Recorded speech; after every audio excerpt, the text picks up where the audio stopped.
Assalamualaikum warahmatullahi wabarakatuh. Waalaikumsalam warahmatullahi wabarakatuh. Pemirsa, bertemu kembali dalam podcast Lentera Umat MPU Aceh. Hari ini kita akan membahas tema korupsi merusak kehidupan sebagaimana Fatwa MPU Aceh nomor 2 tahun 2013. Nah, bersama kita di studio telah hadir dua orang narasumber yang sangat berkompeten. Yang pertama Ustadz Abu Dr. Tengku Haji Muhammad Fajarul Falah MA. Beliau adalah anggota MPU Aceh dan juga staf pengajar di Universitas Islam Negeri Aranini Banda Aceh. Assalamualaikum Ustaz, apa kabar? Waalaikumsalam, sehat-sehat alhamdulillah. Alhamdulillah, baik. Kemudian narasumber kita yang kedua Pak Hamam SE. Nah, beliau adalah inspektur ya di Inspektorat Provinsi Aceh. Assalamualaikum Pak, apa kabar? Waalaikumsalam warahmatullahi wabarakatuh. Alhamdulillah rabbil alamin, sehat walafiat. Alhamdulillah sehat walafiat. Baik, pemirsa, akan kita lanjutkan setelah yang berikut ini.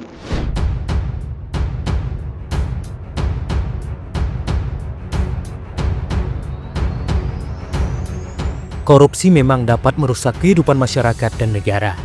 Korupsi dapat menyebabkan kerugian besar bagi negara dan masyarakat, serta merusak kepercayaan masyarakat terhadap pemerintah dan lembaga publik. Korupsi dapat terjadi dalam berbagai bentuk, seperti penyuapan, penggelapan, dan penyalahgunaan kekuasaan. Korupsi dapat terjadi di berbagai faktor, seperti pemerintahan, bisnis, dan pendidikan. Dalam konteks Indonesia, pemerintah telah melakukan berbagai upaya untuk mengatasi korupsi, seperti membentuk Komisi Pemberantasan Korupsi atau KPK dan meningkatkan transparansi dalam pengelolaan keuangan negara. Namun, masih banyak yang perlu dilakukan untuk mengatasi korupsi di Indonesia. Masyarakat juga perlu berperan aktif dalam pengawasan dan melaporkan tindakan korupsi.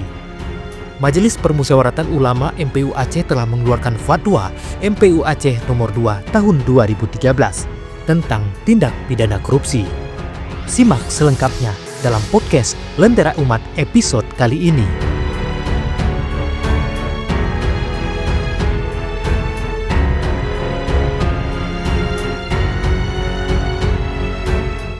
Baik, untuk pertama sekali, barangkali saya ke Pak Hamam dulu nih Pak. Apa aja Pak yang dimaksud, yang termasuk dalam korupsi itu? Baik, kalau di Undang-Undang 31 tahun 1999 yang sudah dirubah Undang-Undang nomor 20 2001, definisi korupsi itu nggak ada di dalam undang-undang. Kenapa? Di undang-undang itu hanya mengenal ada 30 bentuk korupsi namanya. Jadi di Undang-Undang tentang pemberantasan tindak pidana korupsi itu ada 30 jenis korupsi.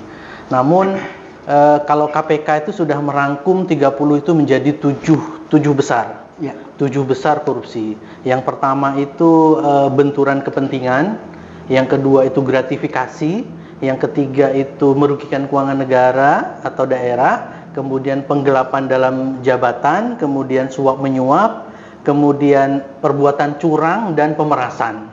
Jadi ada 7 besar jenis korupsi.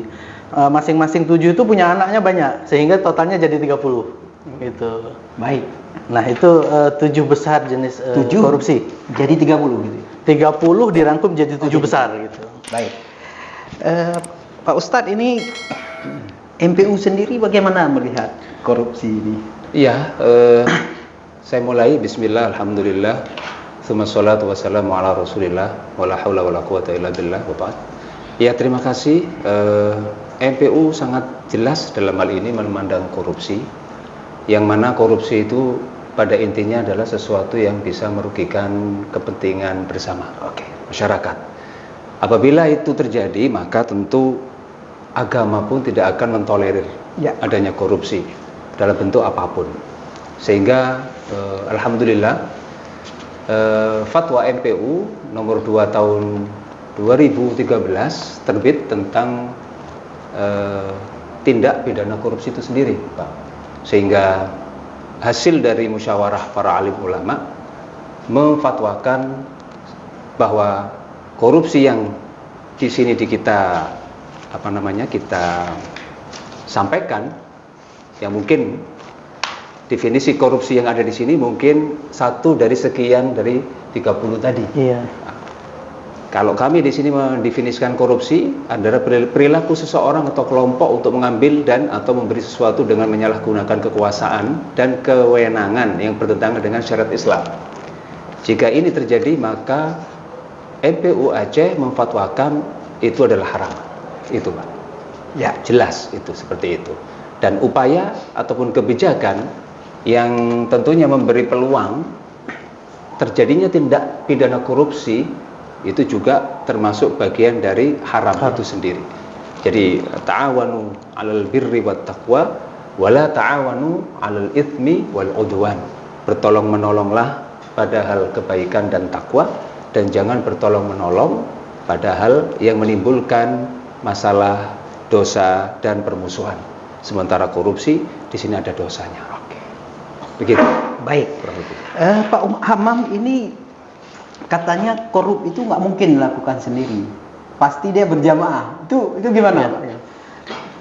Dalam berbagai kasus memang tidak ada korupsi itu sendiri. Nah, makanya kalau misalnya dari definisi dari jenis-jenis korupsi itu tadi, contoh misalnya benturan kepentingan. Benturan kepentingan itu nggak mungkin pasti kepentingan pribadi, pasti akan melibatkan orang lain.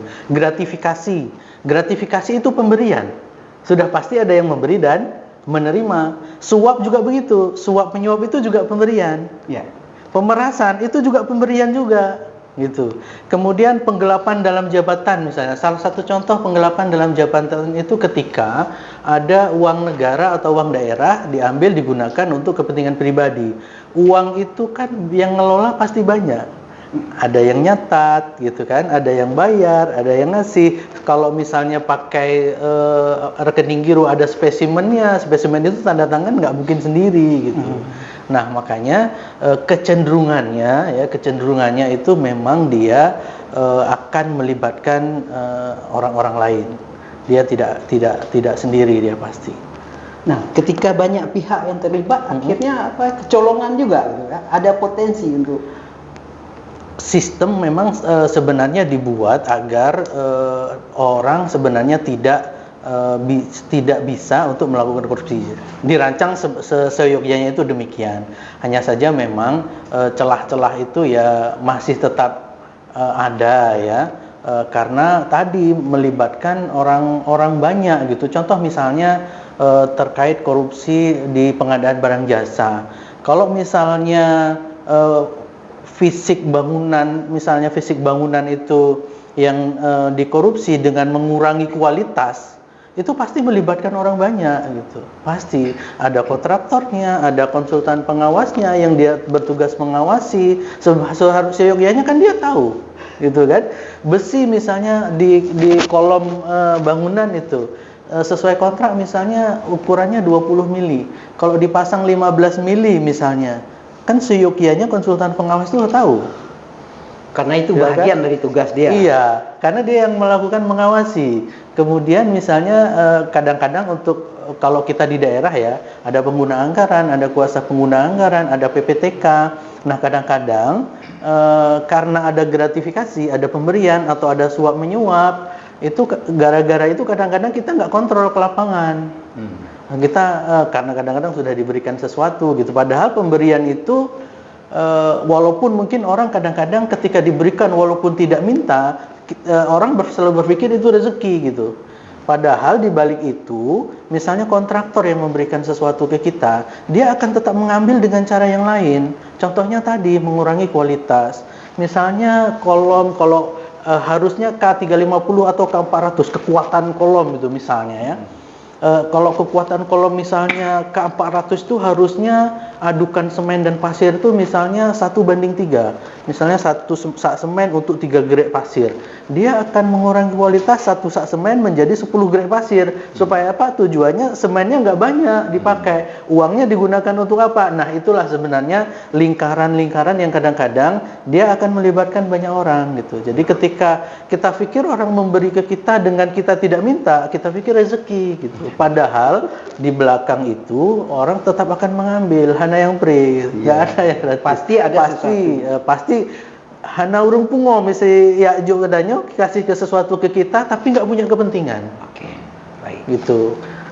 Makanya Pasti ada udang di balik batunya. Iya, iya. Kan nggak mungkin nggak ada kepentingan gitu. Sedang berkontrak dengan kita, ada pekerjaan gitu, diberikan sesuatu gitu ya. Nah itu tujuannya sebenarnya itu. Baik. Nah kalau gratifikasi itu memang pemberian, kita nggak minta. Kita nggak minta, apapun kita nggak minta ya. Kita sebagai misalnya PA, KPA, PPTK kita nggak minta. Tapi tiba-tiba diberikan oleh rekanan, diberikan oleh penyedia barang jasa sesuatu, itu namanya gratifikasi. Seharusnya seperti apa ketika diberikan misalnya? Kalau misalnya kita berpikir akan punya dampak lain gitu ya, akan punya dampak lain. Contohnya yang sekarang mungkin kita alami ya, saya nggak seuzon apakah misalnya itu akibat itu. Misalnya banjir sekarang di mana-mana besar. Kira-kira waktu memberikan izin dulu untuk hak pengelolaan hutan misalnya atau izin pertambangan, pada saat proses pemberian izin mereka minta izin, kira-kira ada sesuatu nggak? Iya. Ya kan? Dan dampaknya mungkin sekarang gitu kita rasakan begitu besarnya banjir bandang, di mana-mana banjir, longsor, karena nggak ada lagi serapan air, nggak ada lagi pohon, nggak ada lagi untuk nangkap air gitu kan. Mungkin bisa dimungkinkan ketika meminta izin karena sudah ada pemberian sesuatu, apakah gratifikasi, apakah suap menyuap di dalamnya, atau ada benturan kepentingan gara-gara ada pemberian itu mungkin nggak survei ke lapangan. Selama ini juga mungkin tidak dikontrol, tidak dimonitoring gitu. Baik, kan bisa saja gitu, itu bisa terjadi. Baik. Gitu. Pak Ustadz, ini dalam konsideran fatwa itu kan menyebutkan bahwa korupsi itu, tindak pidana korupsi itu telah merusak sistem pemerintahan, menghancurkan sistem pemerintahan, telah merampas hak-hak masyarakat, hak-hak sosial ekonomi masyarakat. Itu kira-kira kalau dihubungkan dengan agama seperti apa, Ustaz? Ya, kalau menghancurkan sebuah sistem yang sudah baik, ya, tentunya itu adalah perbuatan yang tercela. Karena pada hakikatnya manusia ini membuat sebuah aturan untuk kebersamaan, keberlangsungan, sehingga mereka teratur. Ya. Jadi sistem itu dibuat sebaik mungkin tentunya, bukan sistem dibuat untuk dilanggar bersama-sama. Artinya bukan membuat sebuah undang-undang untuk sama-sama melanggarnya. Ya. Tapi semua yang namanya aturan dibuat pasti untuk kebaikan. Nah, kalau seandainya ada yang merusak sistem, padahal itu baik sistemnya, tidak bertentangan dengan syariat Islam, misal, maka tidak dibolehkan seseorang siapapun untuk merusaknya dengan cara apapun. Karena itulah, jika itu sampai rusak, berarti terganggulah yang namanya komunitas masyarakat. Kalau masyarakat terganggu, otomatis keamanan juga semuanya nanti terganggu. Aspeknya melebar kemana-mana. Dan akhirnya menjadilah yang namanya tidak ada keamanan, kenyamanan. Ketika ibadah pun ujung-ujungnya nanti kita seperti hari ini. Apa yang kita saksikan hari ini adalah salah satu bentuk dari perusakan sistem. Makanya hancur lebur hari ini itu kan ada udang di balik rempeyek tadi. Kalau ada udang di balik rempeyek kita senang ya. Tapi kalau ada udang di balik batu, benjol kita. Benjol. Inilah terjadi. Jadi dari segi agama jelas itu tidak dibenarkan. Tapi yang paling penting menurut hemat saya, mohon maaf saya tambah. Kenapa ini terjadi? Maksud saya, kenapa sistem undang-undang sudah dibuat sedemikian rupa oleh orang-orang ahli hukum? Itu pertanyaannya. Digodok bermalam-malam sistem itu, hukum itu digodok seolah-olah itu mendatangkan ahli, orang semuanya didatangkan, duduk bersama-sama merumuskan sebuah sistem yang disepakati ini benar, bagus, dan seterusnya. Tapi implementasinya kenapa kok lain? Kalau saya memandangnya di sini, sistem yang sudah dibuat sebaik apapun, jika pelakunya itu tidak takut kepada Allah, itu garis bawah saya. Kuncinya itu garis bawahnya. Karena takut pada Allah itu maknanya dia betul-betul yakin bahwa apa yang dia lakukan itu akan diminta pertanggungjawaban besok di akhirat kelak. Dia siapapun orang, mau itu raja, mau presiden, mau gubernur, mau wali kota, mau kecil, mau rakyat jelata pun, semua, mau ulamanya, mau orang biasa yang nggak ngerti apa-apa, semuanya akan diminta pertanggungjawaban. Apa maknanya? Jika semua ingat seperti ini, insya Allah dia akan menjaga diri. Baik. Ustaz, ketika tadi katanya keimanan. Betul. Nah, terkadang kita menjumpai pelaku ini kan dia menampilkan diri dia itu kan dengan simbol-simbol agama. Casing. Casingnya bagus kan. Malah kalau kita lebih dalami lagi status-statusnya di medsos itu kok status mengajak kebaikan. Itu gimana, Ustaz? Iya. Strategi dia mengelabui atau kalau dia memang benar, alhamdulillah bagus. Tapi kalau tidak, ya itu bagian dari pasukan-pasukan, mohon maaf, yang ingin mengajak orang untuk salah dengan cara menipu, dengan cara casingnya yang baik. Tetapi saya lebih bukan pada itunya. Iya. Kalau itu nanti kesannya kita akan menjustifikasi fulan, si fulin. Tapi kita lebih kepada diri kita masing-masing. Ibda' binafsik, kata Rasulullah. Mulai dari diri sendiri. Sudahkah kita takut sama Allah? Bagaimana cara takut? Itu yang penting. Kalau kita imannya benar, bukannya sekedar oh iya Tuhan saya Allah, selesai habis perkara. Muslim oke. Tapi apakah sudah diresapi sampai dalam hati sehingga membuahkan akhlak yang baik? Kemana-mana dia merasa takut, saya orang nggak tahu ini. Orang nggak tahu kalau saya melakukan bagaimana begini. Ini nggak boleh oleh syariat. Tapi Allah tahu. Dia akan berhenti dia. Oh nggak berani saya. Ya. Begitu. Orang korupsi, CCTV di mana-mana. Masih punya cara. Karena nggak takut sama Allah, Pak. Iya. Lewat belakang gini, CCTV nggak bisa lihat. Tapi Allah tahu. Jadi semuanya pada gini. Kalau ditanya, kenapa banyak orang Islam kok seperti ini? Jangan dilihat seperti itu. Ya. Mayoritas itu tidak bisa dikatakan, oh kalau Indonesia seperti ini berarti jelek, berarti karena Islam. Tidak. Coba kita lihat negara-negara yang, mohon maaf, mayoritas non-Muslim. Ya. Tetangga-tetangga kita negara. Apakah mereka itu tidak ada yang namanya korupsi? Thailand, Filipina, yang non-Muslim, mayoritas non-Muslim, korupsi juga. Di mana-mana di negara-negara yang korupsi yang non-Muslim, tidak dikaitkan dengan tentunya agama Islam. Kenapa? Ya ini karena ada sentimen-sentimen. Okay. Menurut hemat kami, sudah waktunya masyarakat sekarang kembali ke barak. Makna barak maksud saya ke balai-balai pengajian rakyat barak. Baik. Pak Hamam, ini sejauh mana upaya dari inspektorat sendiri untuk apakah inspektorat itu lebih bermain di preventif atau kuratif itu, dan bagaimana upaya-upaya yang dilakukan terhadap pencegahan atau penindakan ketika telah terjadi? Baik. Nah, kita itu kalau KPK itu menyatakan ada 3 cara untuk melakukan pemberantasan korupsi. Ya. Yang pertama itu namanya melalui pendidikan, edukasi. Nah, saya juga kenapa saya pakai rompi abu-abu ini adalah rompi yang dikasih oleh KPK sebagai penyuluh anti korupsi yang disertifikasi oleh KPK, diasesmen sama KPK, yang dinyatakan kompeten, dinyatakan sebagai penyuluh anti korupsi. Nah, saya juga kepingin berusaha untuk turut serta berupaya untuk ikut melakukan pemberantasan korupsi melalui jalur apa? Melalui jalur edukasi, pendidikan. Nah, kita sudah berusaha selama ini di setiap kediklatan, baik itu di BPSDA maupun di SKPA, bahkan di kabupaten kota. Nah, itu kita sisipkan materi-materi anti korupsi gitu, supaya teredukasi masyarakat bagaimana apa itu korupsi, dampak korupsi, penyebab dari korupsi itu apa gitu. Nah, itu kita berikan edukasi-edukasi. Yang kedua melalui jalur perbaikan sistem bahasa KPK. Jadi perbaikan sistem ini selama ini memang KPK melalui, kalau sekarang melalui MCSP namanya, Monitoring, Controlling, Surveillance and Prevention. Ya. Jadi melalui sistem-sistem yang dibangun oleh KPK, contoh misalnya KPK mengharuskan inspektorat itu melakukan audit atau review terhadap belanja hibah dan bansos. Kenapa? Karena di situ banyak risiko korupsinya gitu. Jadi selama ini kita turun gitu. Ya.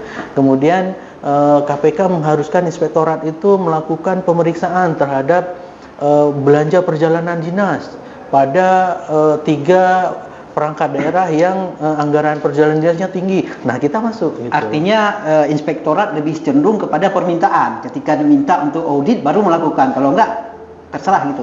Enggak, kalau secara program kita juga kita kan punya program kerja pengawasan tahunan gitu. Nah, program kerja pengawasan tahunan itu salah satu kita juga memperhatikan titik-titik risiko di mana gitu. Kira-kira risiko potensi fraudnya itu tinggi. Nah, gitu juga kita juga petakan gitu, sehingga kita masuk di situ dalam audit yang sifatnya tahunan. Yang itu kita juga masuk. Kalau yang ketiga kan KPK pemberantasan korupsi itu melalui metode penindakan namanya. Nah, penindakan ini yang mungkin karena penindakan itu memproses pelaku tindak pidana korupsi itu kan melalui jalur hukum. Nah, kita juga punya peran di dalamnya selama ini. Apa peran kita? Nah, kita perannya selama ini membantu aparat penegak hukum. Dalam hal apa? Kita selama ini yang menghitung kerugian keuangan negara atau kerugian daerah itu termasuk kita. Gitu. Baik, Ustadz, ini kan ketika seseorang misalnya diamanahkan untuk memegang sesuatu di jabatan publik, ternyata dia tidak amanah misalnya, itu kira-kira dipengaruhi apa tuh kalau faktor agamanya maksudnya atau pendekatan agama? Apakah dia itu sudah masuk kategori hedon, tidak siap hidup sederhana, atau rongrongan? Rongrongan biasanya gini, kamu kan menjabat, masa kamu nggak punya apa-apa? Coba lihat yang itu tidak punya jabatan apa-apa tapi bisa hidup makmur misalnya. Kita lihat aja kasus Sayyidina Umar. Sayyidina Umar manusia. Ya. Kita juga manusia. Apa bedanya kita sama beliau? Beliau bukan sekedar manusia biasa yang kayak kita. Beliau adalah seorang khalifah, pemimpin umat Islam di seluruh dunia. Seorang pemimpin umat Islam di seluruh dunia bisa dibayangkan tidak punya pengawal. Tidurnya di mana? Tidurnya di tanah.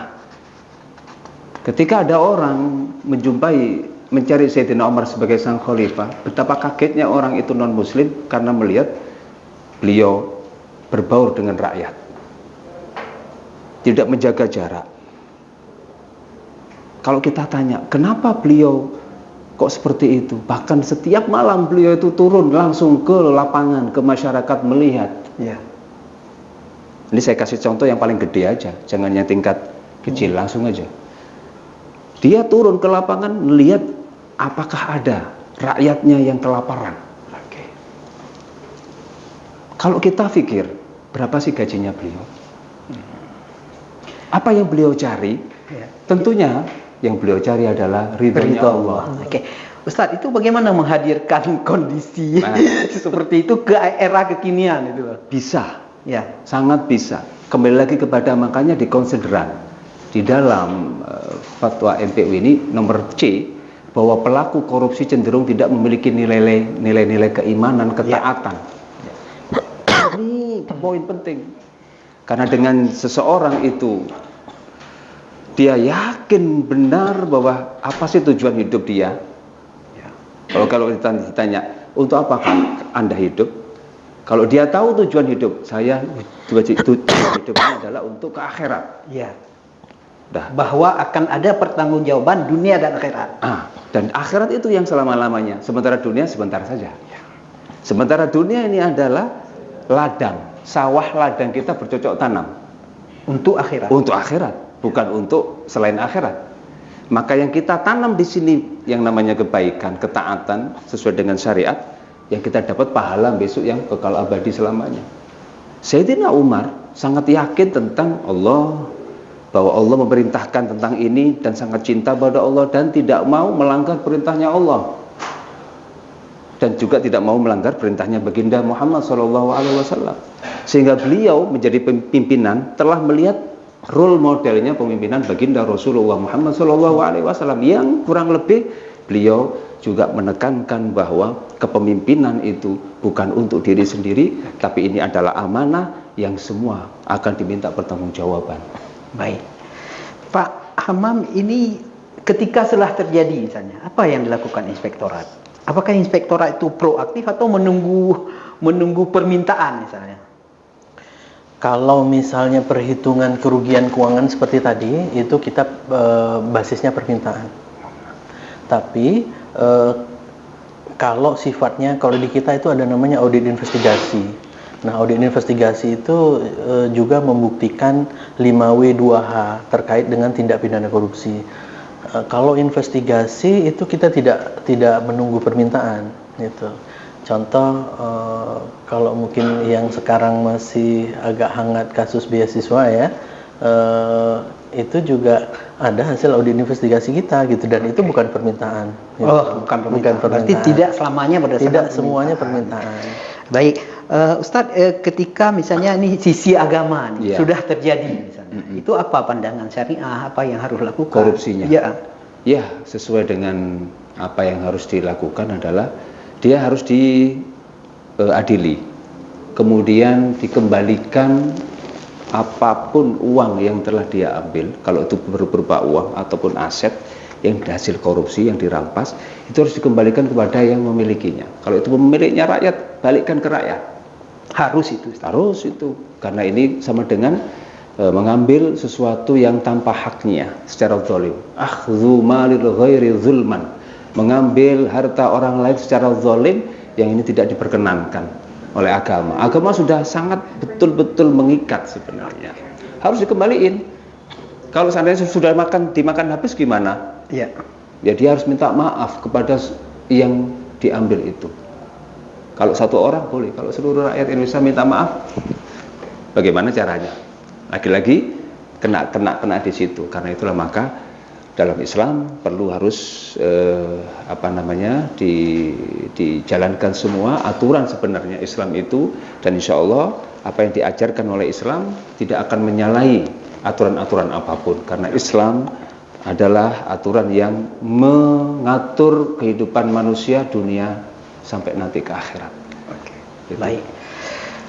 Barangkali waktu kita juga ini, Pak Hamam, mungkin ada hal yang ingin disampaikan terakhir sebagai closing statement-nya.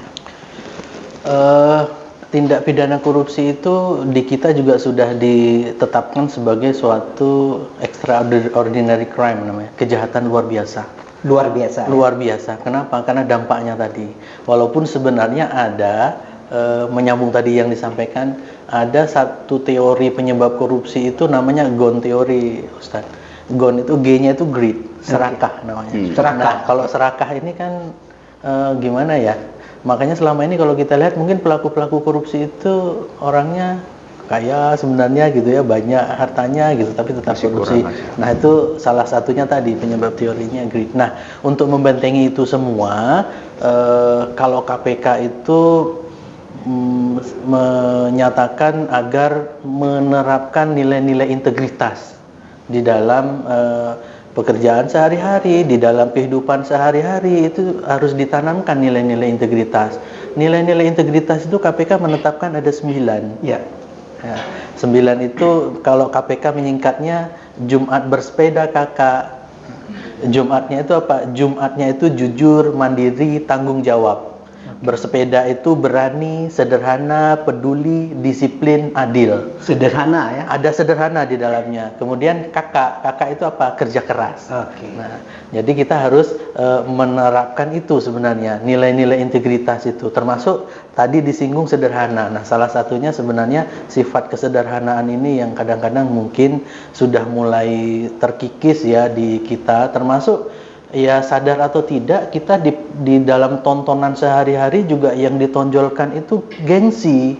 Ya, betul. Itu yang sering ditonjolkan di media-media gitu, sehingga sifat kesederhanaan ini sudah mulai terkikis. Nah, itu intinya, menanamkan dan menerapkan, melaksanakan nilai-nilai integritas. Baik, silakan Ustaz barangkali terakhir. Iya, jadi agar kita tidak terkena korupsi atau melakukan kejahatan-kejahatan yang lain yang serupa ataupun yang model-model semodel dengan korupsi, tentu kita kembali lagi kepada pertama, ibda' binafsika, perbaiki diri sendiri, perkuat keimanan diri sendiri dengan ilmu tentunya.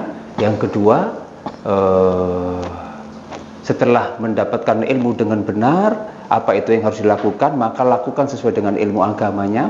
Kemudian yang ketiga adalah sadari bahwa hidup di dunia ini hanya sebentar, maka semua yang kita lakukan itu akan diminta pertanggungjawaban kelak oleh Allah Subhanahu wa taala. Dan apa yang disampaikan tadi, Jumat bersepeda kakak, itu adalah di dalamnya tidak ada pertentangan dengan agama sama sekali, bahwa itu adalah akhlak-akhlak yang harus dipenuhi oleh umat Islam, dan Islam telah mengajarkan ini dari dahulu kala. Hanya sekarang saja yang tidak dijalankan oleh pengikutnya, oleh pemeluknya. Mengapa? Karena kurangnya literasi dan tidak dekat dengan balai-balai semebet. Jadi mari kita ajak saudara-saudara kita untuk perkuat diri dengan keimanan dulu. Yang kedua, memperkuat dengan ilmu. Yang ketiga, dengan akhlak, dan melaksanakan ikhlas karena Allah Subhanahu wa taala. Ini yang bisa mungkin yang kami sampaikan. Baik. Pemirsa, demikian acara kita. Sampai ketemu di episode berikutnya. Assalamualaikum warahmatullahi wabarakatuh. Waalaikumsalam warahmatullahi wabarakatuh.